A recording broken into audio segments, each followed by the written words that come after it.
Friends, you are most welcomed in theory tutorials for physics. दोस्तों, unit 1 के video series में हम लोगों ने सबसे पहले टॉपिक 1 को पढ़ा, जिसमें इलेक्ट्रिक चार्ज के बारे में मैंने बताया। इसके बाद कूलॉम्स लॉ, तीसरे टॉपिक में हम लोगों ने इलेक्ट्रिक फील्ड के बारे में पढ़ा। यह यूनिट 1 का टॉपिक 4 है, इलेक्ट्रिक फील्ड लाइंस, वैद्युत क्षेत्र रेखाएं। इसकी परिभाषा लिखने से पहले हम लोग इसको समझ रहे, बहुत सिंपल चीज है। मान लिया जाए कि यह एक धनावेश है और यहाँ पे दूसरा धनावेश है। जैसा कि हम लोगों ने पढ़ा कि दो समान आवेशों में विकर्षण होता है, तो यह पहला आवेश अगर 1 माने, दूसरे को 2 माने, तो पहला आवेश दूसरे को विकर्षित करेगा और दूसरा आवेश पहले को विकर्षित करेगा। इन दोनों के बीच में जो विकर्षण का बल लगेगा वह पहले आवेश से दूसरे आवेश तक पहुंचेगा और दूसरे आवेश से पहले आवेश तक पहुंचेगा। तो यह बल जिस रास्ते पर चलकर पहले आवेश से दूसरे आवेश तक जाएगा या दूसरे आवेश से पहले आवेश तक जाएगा, उसको वैद्युत क्षेत्र रेखा के रूप में समझा जा सकता है। वैसे वैद्युत क्षेत्र रेखा की जो परिभाषा है उसके अनुसार हम लोग यह कहते हैं कि वैद्युत क्षेत्र में स्थित वैद्युत क्षेत्र रेखाएं वे सरल रेखीय या वक्र पथ हैं जिन पर कोई स्वतंत्र तथा पृथक एकांक परीक्षण आवेश चलता हुआ माना जाता है।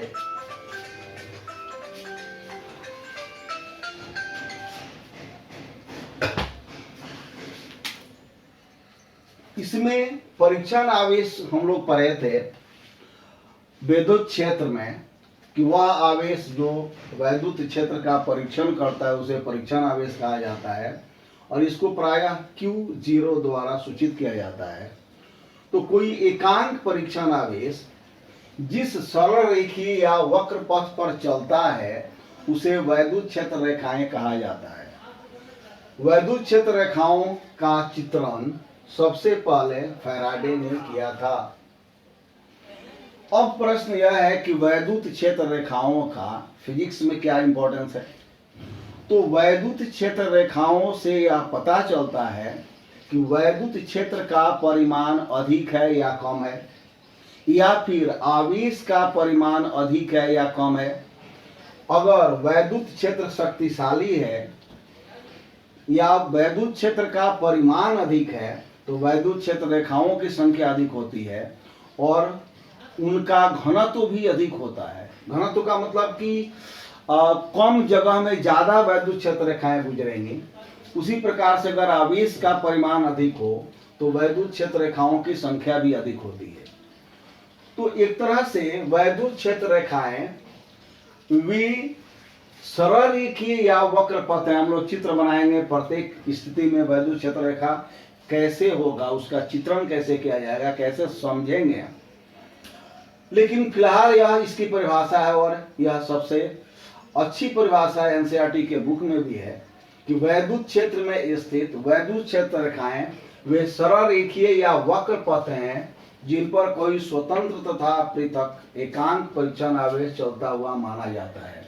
इस परिभाषा से स्पष्ट है कि वैद्युत क्षेत्र सरल रेखा भी हो सकता है और वैद्युत क्षेत्र वक्र पथ भी हो सकता है।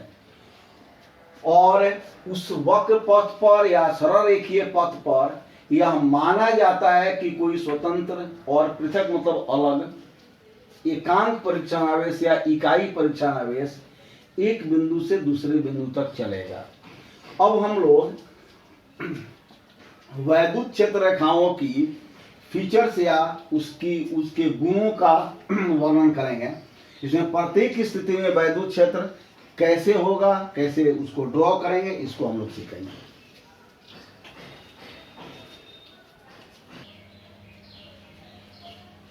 वैद्युत क्षेत्र रेखाओं की विशेषता या प्रॉपर्टी में पहला और सबसे इंपॉर्टेंट यह गुण है, देखो कि वैद्युत क्षेत्र रेखाएं धन आवेश से शुरू होकर ऋण आवेश पर समाप्त होती हैं। यह एग्जामिनेशन पॉइंट ऑफ व्यू से भी याद रखना बहुत आवश्यक है। वैद्युत क्षेत्र रेखाएं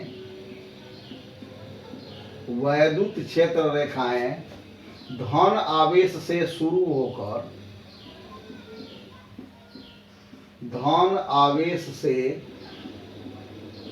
होती हैं और ऋण आवेश पर समाप्त होती हैं। वैद्युत क्षेत्र रेखाएं धन आवेश से शुरू होकर ऋण आवेश पर समाप्त होती हैं। अगर इसको हम लोग चित्र के रूप में देखें, मान लिया जाए कि यह धन आवेश है और यहाँ एक ऋण आवेश है, निगेटिव चार्ज है, तो वैद्युत क्षेत्र रेखा धन आवेश से शुरू होगी और ऋण आवेश पर समाप्त होगी। वैद्युत क्षेत्र रेखा धन आवेश से शुरू होगी, ऋण आवेश पर समाप्त होगी। कुछ इस तरह से हम लोग वैद्युत क्षेत्र रेखाओं को दिखा सकते हैं। अब इसमें हम लोग यह समझ लें कि यह वैद्युत क्षेत्र धन आवेश से शुरू हुआ, ऋण आवेश पर समाप्त हुआ। तो इसमें दो प्रश्न है। पहला तो यह कि यह वैद्युत क्षेत्र कितना बनाए, तो वैद्युत क्षेत्र रेखाओं की संख्या अनंत होती है। यह बनाने वाले के ऊपर है कि वह कितना लाइन बनाता है, इसका कोई नियम नहीं है। दूसरी चीज यह कि वैद्युत क्षेत्र रेखा, यहाँ देख सकते हो, ऊपर भी धन से ऋण पर आया और नीचे भी धन से ऋण पर आया। यह बंद वक्र नहीं बनाता है, इसकी दूसरी विशेषता है कि वैद्युत क्षेत्र रेखाएं बंद वक्र नहीं बनाती हैं। बंद वक्र कब बनाती? कि जब यह धन से शुरू होकर ऋण पर समाप्त होती और नीचे ऋण से शुरू होकर धन पर समाप्त होती। तो ऐसा नहीं है, वैद्युत क्षेत्र रेखाएं बंद वक्र नहीं बनाती हैं। यह दूसरी विशेषताएं हैं। दूसरी विशेषता है इसकी, ये रेखाएं बंद वक्र नहीं बनाती हैं। बंद वक्र नहीं बनाती हैं। तीसरी विशेषता अगर यह है कि अगर एकल धन आवेश हो, मान लिया जाए कि यह अकेले है धन आवेश, या अकेले धन आवेश है, तो इस स्थिति में वैद्युत क्षेत्र रेखाएं आवेश से शुरू होकर अनंत पर समाप्त होंगी। आवेश से शुरू होकर अनंत पर समाप्त होंगी। एकल धन आवेश के लिए वैद्युत क्षेत्र रेखाएं आवेश से शुरू होकर अनंत पर समाप्त होती हैं, या धन आवेश के लिए। उसी तरह से अगर एकल ऋण आवेश होता तो उसके लिए वैद्युत क्षेत्र रेखाएं अनंत से शुरू होकर आवेश पर समाप्त होंगी। एकल ऋण आवेश के लिए वैद्युत क्षेत्र रेखाएं अनंत से शुरू होकर आवेश पर समाप्त होती हैं। ये दोनों में डिफरेंस है, इसको देख सकते हो। इस टॉपिक से एग्जाम में शॉर्ट क्वेश्चन आता है, इंटर के एग्जाम में, और यह शॉर्ट क्वेश्चन का पार्ट है। इसमें जो भी हम लोग लिख रहे हैं सब शॉर्ट क्वेश्चन है। अब इसमें हम लोगों ने यह पहला कहा कि आवेश वैद्युत क्षेत्र रेखाएं धन आवेश से शुरू होंगी, ऋण आवेश पर समाप्त होंगी, ये बंद वक्र नहीं बनाएंगे। और तीसरे में यह कि अगर एकल धन आवेश हो तो यह रेखाएं आवेश से शुरू होकर अनंत पर समाप्त होंगी, और अगर एकल ऋण आवेश हो तो ये रेखाएं आवेश से अनंत से शुरू होकर आवेश पर समाप्त होंगी। लेकिन अगर दो समान धन आवेश हो या दो समान ऋण आवेश हो तब वैद्युत क्षेत्र कैसा होगा, इसको हम लोग अगले पॉइंट में लिख रहे हैं।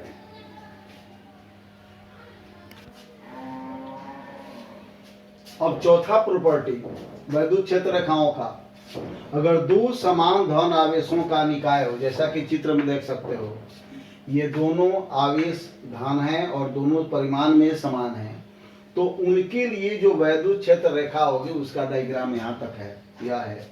इसमें देख सकते हो कि वैद्युत क्षेत्र रेखाएं, जैसा कि हम लोगों ने एकल धन ध्रुव के लिए लिखा भी है, आवेश से शुरू होकर अनंत पर समाप्त होती हैं। तो दो समान आवेशों के निकाय के लिए, दो समान धन आवेशों के निकाय के लिए यह वैद्युत क्षेत्र रेखा का चित्रण है। उसी प्रकार से अगर दो समान ऋण आवेशों का निकाय हो, दो समान ऋण आवेशों का निकाय हो, तो वैद्युत क्षेत्र रेखा का चित्रण यहाँ पर है। इसमें वैद्युत क्षेत्र रेखाएं अनंत से शुरू होकर आवेश पर समाप्त होती हैं। अब इसमें तीन स्थिति है। हम लोग फर्स्ट में जो पेयर बनाए थे उसमें एक धन आवेश था और एक ऋण आवेश था। उसमें हम लोगों ने यह कहा कि वैद्युत क्षेत्र रेखाएं धन आवेश से शुरू होकर ऋण आवेश पर समाप्त होती हैं। इस तरह से हम लोगों ने यह फिगर बनाया था पहले फीचर्स में। इसके बाद दूसरी स्थिति है कि जब दो समान धन आवेश हों तब वैद्युत क्षेत्र रेखा कैसी होगी। तीसरी स्थिति यह है कि अगर दो समान ऋण आवेश हों तब वैद्युत क्षेत्र रेखाएं कैसी होगी। वैसे तो ये शॉर्ट क्वेश्चन है, अगर तुम्हारे पास क्वेश्चन बैंक है पिछले साल का क्वेश्चन 2-4 साल का, तो उसमें देखोगे कि यह दोनों आए हुए क्वेश्चन है शॉर्ट क्वेश्चन के रूप में। 1 नंबर के लिए इसको बनाना था और 1 नंबर के लिए इसको बनाना था। अब हम लोग चित्रण के अलावे आवेश वैद्युत क्षेत्र रेखा के अलग प्रॉपर्टी को डिफाइन करने का प्रयास करते हैं। अभी तक हम लोगों ने यह देखा कि अगर आवेश धन आवेश हो, अकेले हो, तो वैद्युत क्षेत्र रेखा कैसी होगी। ऋण आवेश हो, अकेले हो, तो वैद्युत क्षेत्र रेखा कैसी होगी। दो समान धन आवेश हो तो वैद्युत क्षेत्र रेखा कैसा होगा, और अगर दो समान ऋण आवेश हो तो वैद्युत क्षेत्र कैसा होगा, और अगर एक धन आवेश हो और एक ऋण आवेश हो तो वैद्युत क्षेत्र रेखा कैसा होगा। इसके अलावा और भी वैद्युत क्षेत्र के गुण हैं जो अगले पॉइंट्स के रूप में हम लोग लिखेंगे।